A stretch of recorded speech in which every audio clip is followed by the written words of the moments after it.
નમસ્કાર, મનોમંથન ન્યૂઝમાં આપનું સ્વાગત છે। ખાણ ખનીજ વિભાગ દ્વારા વહેલી સવારે ડેરોલ સ્ટેશન વિસ્તારમાં 4 ટ્રેક્ટર તથા 1 જેસીબી મશીન સહિત મુદ્દા માલ જપ્ત કર્યો છે।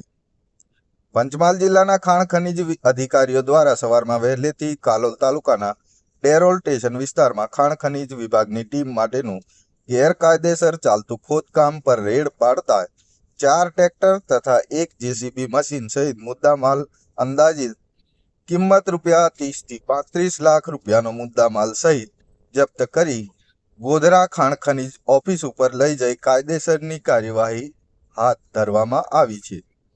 કાલોલ તાલુકામાં ખાણ ખનીજ માફિયાઓમાં ડરનો માહોલ જોવા મળી રહ્યો છે। તંત્રી વિપુલ દરજી, રિપોર્ટર સુલેમાન પાડવા, વેજલપુર।